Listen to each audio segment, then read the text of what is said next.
Hey, this is Dave DeCamp from antiwar.com. This is anti-war news for Friday, December 20th, 2024.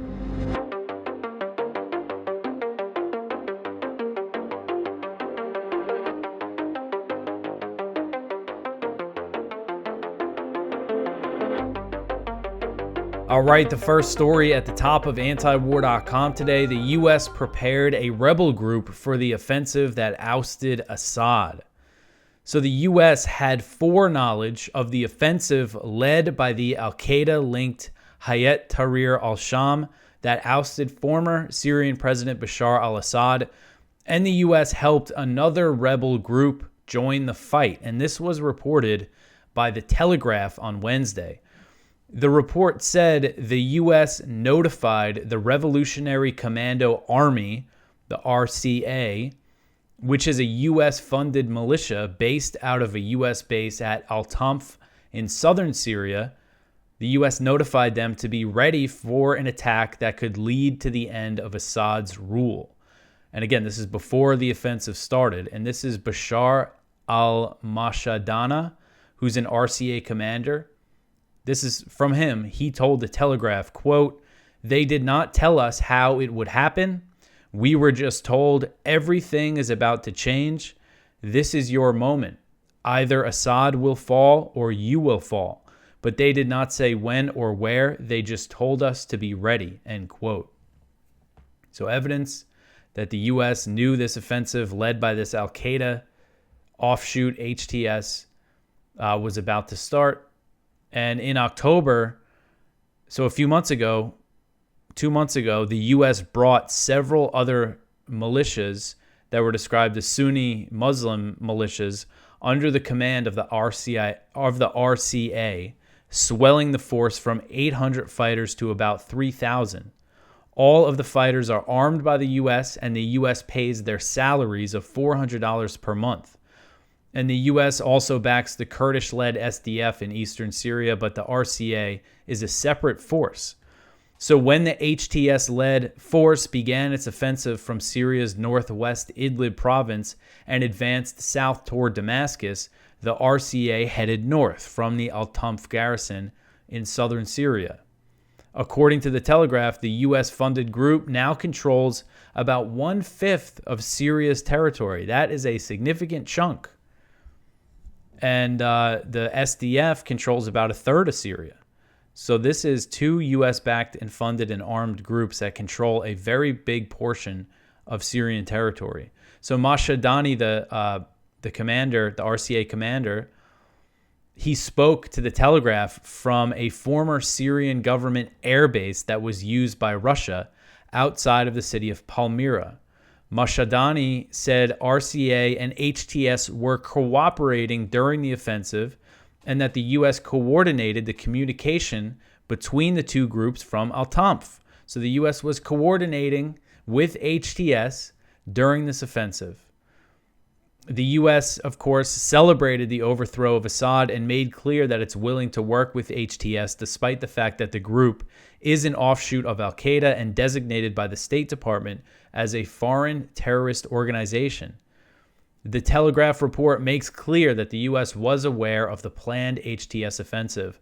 RCA members said the U.S. told them about the opportunity to overthrow Assad in early November, about 3 weeks before the offensive started.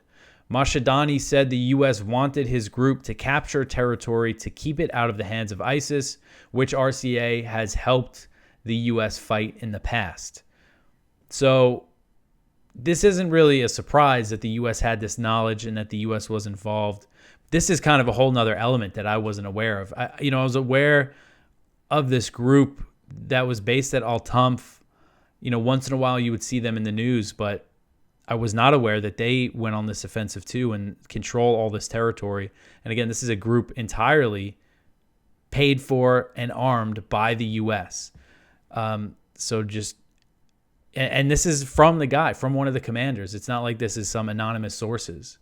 So this is a big deal here because, again, it just gives us that evidence of U.S. foreknowledge, the U.S. helping, aiding HTS, which is designated by the U.S. as a terrorist organization and was once Al-Qaeda, help them take over Syria. I mean, it's crazy. And I just didn't expect to get something like this so quick. I thought these are details we were going to learn further down the line. All right, so the next one here, the Pentagon reveals the real number of U.S. troops in Syria. So on Thursday, the Pentagon revealed the U.S. has roughly 2,000 troops occupying Syria, more than twice the number that it has been disclosing. So for years, the U.S. has said it has about 900 troops inside Syria. Pentagon spokesman Major General Pat Ryder said the troop levels have been at 2,000 for a while, well before the regime change that ousted Assad. Since the regime change in Syria on December 8th, the Pentagon has been asked repeatedly about the number of U.S. troops in the country and kept repeating the 900 number. Ryder claimed that he just learned that it was significantly higher than what he had been saying. So Ryder told reporters, quote, "As you know, we have been briefing you regularly that there are approximately 900 U.S. troops deployed to Syria. In light of the situation in Syria and the significant interest, we recently learned that those numbers were higher and so asked to look into it. I learned today that, in fact, there are approximately 2,000 U.S. troops in Syria," end quote. So the Pentagon is playing dumb here, acting like they didn't know, but this essentially means the U.S. government has been lying to Americans about how many troops they have in Syria. And I put in this map from South Front because they have all the U.S. bases marked. And I think one thing important to understand here is kind of so Al-Tanf is in southern Syria. When we think of the U.S. occupation of Syria, we think eastern and northeast Syria, which is where the Kurds operate. And you could see these little American flags are where U.S. military outposts are located. But Al-Tanf is down near the border of Jordan and Syria, where those Jordan, Syria, and Iraq, where the three borders meet in the south. So that's where those militants went north from. So again, you have the U.S. with a very significant area. It controls a lot of territory now in Syria by backing the Kurds and by backing this group. And the U.S. isn't going anywhere. They've made very clear that they have no plans to withdraw. The U.S. presence in Syria, the occupation of Syria, has always been a tripwire. There's always a risk here of it being a tripwire for a major conflict. And now, especially more so, it seems now that the future of Syria is uncertain. For now, it seems like Julani is keeping the HTS and all the other factions relatively in line. We're not seeing infighting between them, really. But Turkey, there's heavy fighting going on between Turkey and the Kurds. And U.S. troops are right in those areas. And it's not just Turkey, it's also the Syrian National Army, which is made up of all these different militant groups, and who knows what they might do. And the whole thing is just a mess that the U.S. should not be involved in, as I always say in this show. But they have no plans to leave, and there's just always this risk of these U.S. troops getting hurt, getting killed, and then the U.S. escalating involvement in Syria even more. All right, so the next one here, American diplomat to meet with Al-Qaeda affiliated Julani. So this article's from Kyle Anzalone at the Libertarian Institute. A top American diplomat in the Middle East is traveling to Damascus to meet with Mohammed Abu al-Julani. The trip is a sign that the U.S. may lift sanctions on the Al-Qaeda affiliated rebel group that deposed Assad. The Financial Times reports that President Joe Biden has deployed Barbara A. Leaf, Assistant Secretary of State for Near Eastern Affairs, to Syria to meet with Julani. Julani, the leader of Hayat Tahrir al-Sham, HTS, has recently said he hopes Western countries will be willing to lift sanctions on Syria and remove HTS from the foreign terrorist organization's list. British diplomats met with Julani earlier in the week. The meetings come as Julani continues to have a $10 million bounty from the State Department for his capture. So the State Department still has a $10 million bounty on his head, but they're sending a high-level official to meet with him. So there's been debate, apparently, within the Biden administration over the idea of removing HTS's terror designation. Julani, who fought for Al-Qaeda in Iraq during the Iraq War, has attempted to soften his image in recent years by giving friendly interviews to Western journalists. It's this rebranding campaign that we're always talking about here. But in one of his first addresses to the Syrian people, he declared the institution of Sharia law. He said the morality police should enforce Islamic law through education rather than force. He noted that violence was still an option, saying, quote, the jihad is obligatory for this reason, end quote. HTS was given the terror designation shortly after Julani founded the organization in 2017. It grew out of Al-Nusra Front, which Julani also founded. That was Al-Qaeda in Syria. So this is who the U.S. helped take over Syria. This is who the U.S. is going to meet with, sit down with, probably going to give some kind of aid if things work out. And again, we talk about these terror designations. The U.S. uses these terror designations to justify Israel bombing residential buildings, killing all these civilians in Gaza, in Lebanon. They say, oh, they're fighting a terrorist organization like Hamas. They're fighting a terrorist organization like Hezbollah. Well, a group they consider a terrorist organization is now their best friends in Syria. All right, so the next one here, Turkey denies U.S. claims of a ceasefire with the Kurds. So this article is from Jason Ditz. Last week, a 4-day ceasefire was reached between Turkey and the U.S.-backed Kurdish SDF to allow the SDF to withdraw from the contested city of Manbij. That ceasefire expired Monday, though the U.S. State Department announced Tuesday that it had reached a deal with Turkey to extend it until the end of this week. But Turkish officials are now saying that there was never any extension of the ceasefire, which explains why the fighting, erupted yet in the last few days. They said there was no extension. The State Department spokesman, Matt Miller, must have had a slip of the tongue to suggest otherwise. On top of that, Turkish military officials said that it was out of the question for Turkey to have talks with the SDF because they consider them a terrorist organization. It doesn't stop the U.S. from talking to terrorist groups. They further said that the offensive against the Kurds will continue until they are fully disarmed. Again, I know I talk about this a lot, but just the mess, the different factions in Syria, the fact that the U.S. is backing the SDF, which Turkey considers terrorists. Turkey's a NATO ally, but the SDF really is the Syrian wing of the PKK, which the U.S. also considers a terrorist group. Just so many great arguments for not being involved in Syria. And then, so in recent days, dozens of Turkish-backed fighters from the SNA have been killed in fighting with the Kurds. And we put this map in here. South Front really has great maps of Syria that they update every day. They do one of the whole country. Then they've been doing one of North Syria, South Syria. You could see the territory that Israel has captured. And this is the North. Their site now is southfront.press. They've been sanctioned by the U.S. government, but they put out these great maps of all different conflicts. I use their Ukraine ones a lot as well.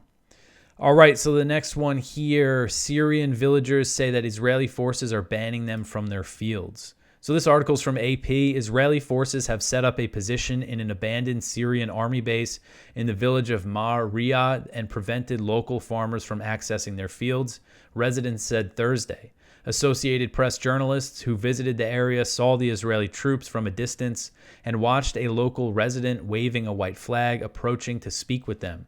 The village on the western edge of Syria's southern Daraa province is near the Israeli-occupied Golan Heights, but outside of a buffer zone in the Golan established by a 1974 agreement between Syria and Israel. So this is beyond the buffer zone.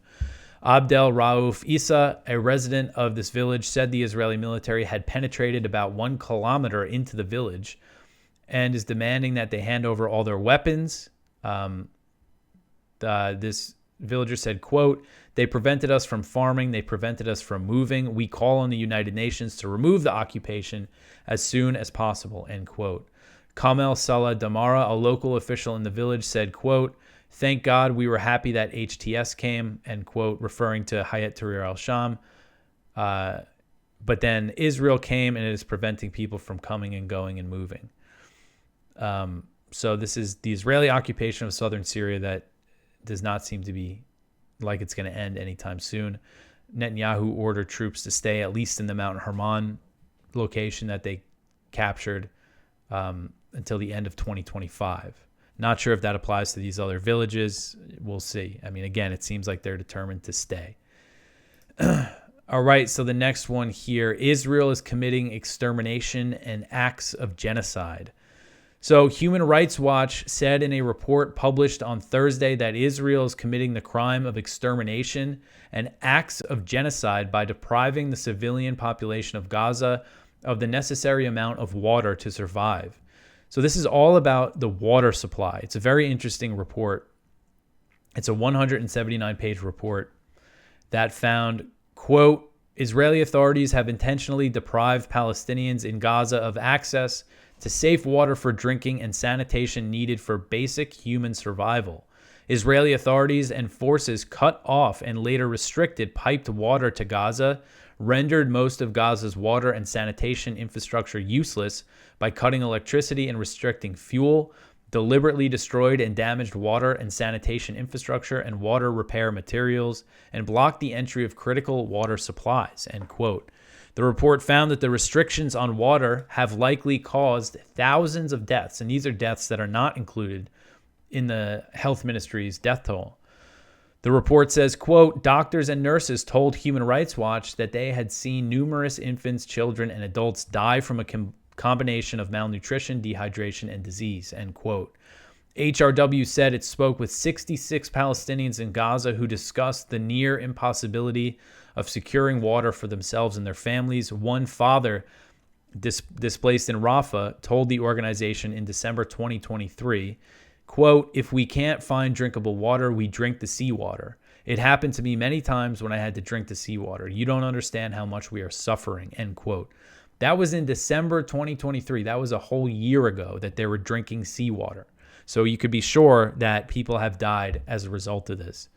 The report found that on average, Palestinians in Gaza live with 2 to 9 liters of water per day for their drinking, cooking, and personal washing needs, which is far below the 50 to 100 liters per day the World Health Organization says is the minimum that people need to meet their most basic needs. 50 to 100 liters of water might sound like a lot, but if you look at how much cooking, washing your hands, showering, you're already over 50 to 100 liters just with that stuff on top of what, the few liters a day that you need to drink to survive.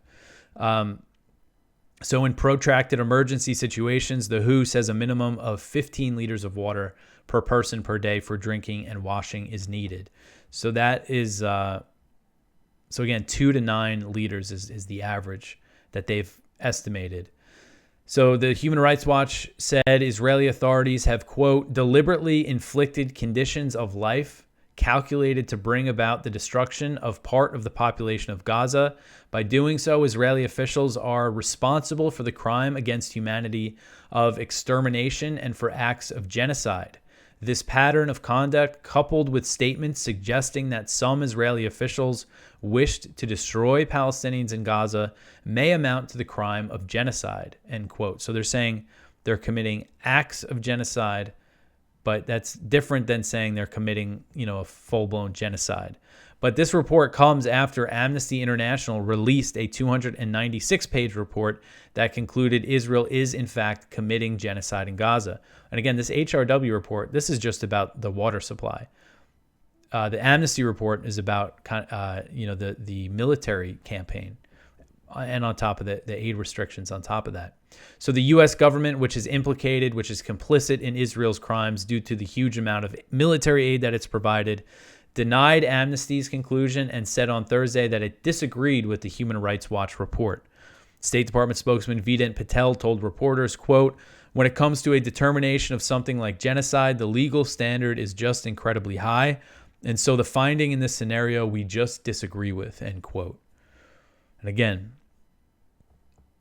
Patel is implicated, is complicit by constantly justifying the U.S. continuing to fund and arm Israel while it's committing these atrocities.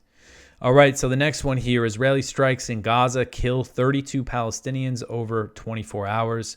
Gaza's health ministry said Thursday that Israeli strikes killed at least 32 Palestinians and wounded 94 over the previous 24-hour period as the daily U.S.-backed slaughter continues. The ministry's figures are based on the numbers of dead and wounded Palestinians that arrive at hospitals and don't include those missing under the rubble or in besieged areas. rescuers are unable to access. Israeli strikes on Thursday included attacks on 2 schools sheltering displaced Palestinians in the Tufa neighborhood of Gaza City. According to medics, at least 15 people were killed, mostly women and children, and 30 were injured. You see a picture here of a rescue worker carrying a wounded Palestinian child, very young, could be a toddler. This is who is being wounded and killed every day. The Israeli military claimed the schools were Hamas command and control centers, but offered no evidence. An overnight Israeli attack in Gaza City hit a home in the Daraj neighborhood, killing at least 8 Palestinians and wounding dozens more. According to the Palestinian news agency Wafa, at least 3 Palestinians were killed by an Israeli strike on a tuk-tuk in the southern city of Rafah. So again, the daily U.S.-funded slaughter in Gaza continues. All right, so the next one here, series of Israeli airstrikes in Yemen kill 9. So on Thursday morning, dozens of Israeli warplanes launched a series of airstrikes against Yemeni ports and Yemen's capital, Sana'a, which came after the Houthis fired a missile at Israel. According to Yemeni media, 7 people were killed by Israeli strikes on the port of As Salif, and 2 were killed by 2 strikes on the Ras Issa oil facility. Both these facilities are located in the province of Hodeidah, which is located on the Red Sea. Israeli strikes were also reported in the city of Hodeidah, and 2 power plants were hit in Sana'a. According to a statement from the Yemeni Workers' Union Federation, the Yemenis killed by the strikes were workers. According to Yemen's Sabah news agency, the Federation said in a statement that Israel's, quote, targeting of the 2 power plants in the capital, Sana'a, led to the deprivation of thousands of families from electricity, while the attacks on the ports of Hodeidah and Salif and the Ras Issa oil facility resulted in the death and injury of a number of workers in those facilities, end quote. And this picture here is a firefighter working to extinguish a fire at a power station following these Israeli strikes. Houthi officials also said the Israeli strikes hit civilian targets. Israel acknowledged that it hit energy infrastructure, but claimed that it was used for military purposes. The Israeli military said it, quote, conducted precise strikes on Houthi military targets in Yemen, including ports and energy infrastructure in Sana'a, which the Houthis have been using in ways that effectively contributed to their military actions, end quote. So, I mean, what they're saying there, they're not even really accusing them of using the ports of an energy infrastructure, using them as a military, in some military way directly. They're saying that it effectively contributed to their military actions, them having energy infrastructure. The Israeli military said that the Houthi missile fired at Israel was intercepted, but parts of it, so this was before Israel, like right before Israel launched these airstrikes, a Houthi missile was fired at Israel, and the Israeli military said it was intercepted, but parts of the missile or the interceptor landed on the ground, and a chunk of it hit an elementary school building, causing it to collapse. No one was in the building at the time, and there were no injuries. Houthi military spokesman Yahya Sarria claimed that Houthi forces fired 2 missiles at military sites in Israel, and he said the attacks coincided with the Israeli strikes on Yemen. So since last year, the Houthis have been launching attacks on Israel-linked shipping and firing missiles and drones at Israel in response to the onslaught in Gaza. Thursday's airstrikes marked the 3rd time that Israel bombed Yemen, and this is what they've bombed is infrastructure, energy infrastructure, oil facilities, and they've killed civilians in each round of airstrikes.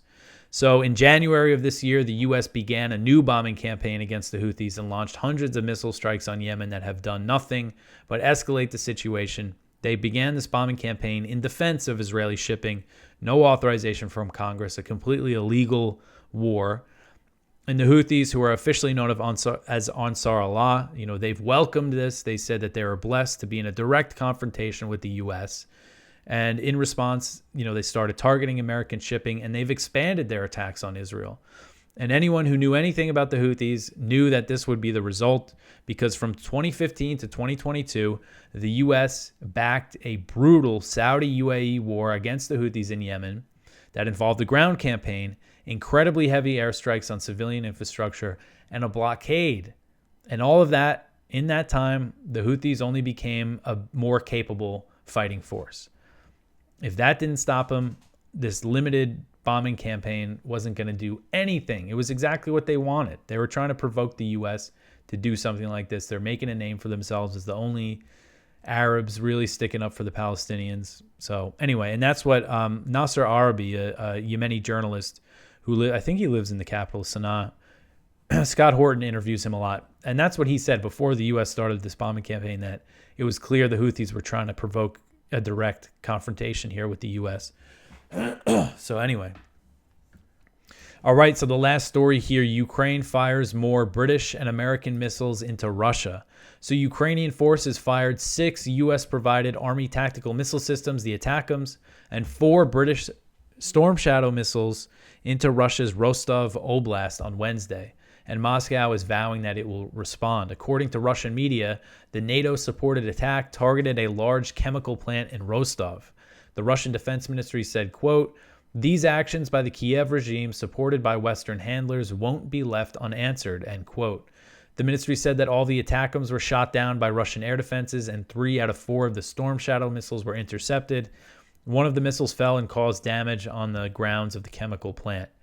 So, we've been talking about these strikes a lot lately. I think the good sign here is that Trump is saying that it's stupid that Biden signed off on this escalation, and he suggested that he could reverse the move. And the Kremlin has noticed those comments and said that they agree with what Trump's saying about that. So hopefully this means, because Russia made very clear that this escalation would risk nuclear escalation. They updated their nuclear doctrine directly in response to Biden giving Ukraine the green light to use these missiles in strikes like this. And that was just last month. It feels like a long time ago now, but it's about a month now. It's 1 month now till Trump's inaugurated. So I don't think Russia's going to do anything huge between now and then. But there's always a chance. I mean, the Ukrainians are going to suffer for this. They're probably going to increase the airstrikes on the energy infrastructure with the winter. I mean, it's the Ukrainians that are going to suffer for this escalation. All right, so that is it for the news for today. Please go check out our viewpoints. One from Jonathan Cook. Israel, not the liberators of Damascus, will decide Syria's fate. One from Edward Hunt. U.S. officials take credit for the regime change in Syria. One from Ali Rizik. Assad's ouster is a victory for Israel, not the U.S. One from Brad Pierce. Syria proves Tolstoy right about how some of these events, the geopolitical events, are impossible to predict. And the spotlight from Steven Semler, how Israelis admit to blocking aid to Gaza. So please go check all of that out. That's everything. This is the last show for the week. And a reminder, next week, I'm taking Christmas Eve and Christmas Day off. So there'll be 3 shows. I'll be two shows, then 2 days off for Christmas, and then 1 show to end the week. Let's hope for some peace this Christmas, for some ceasefire deals or something. It's very bleak right now. So you can support this show, share, like, subscribe, follow us on Instagram, on X, now on TikTok. Some of our posts are doing pretty good over there. We have like over 100 followers now. And so go over there and follow us on TikTok if you use it. I never really ventured into TikTok until we made this account. But anyway, I will be back after the weekend. Thanks for listening.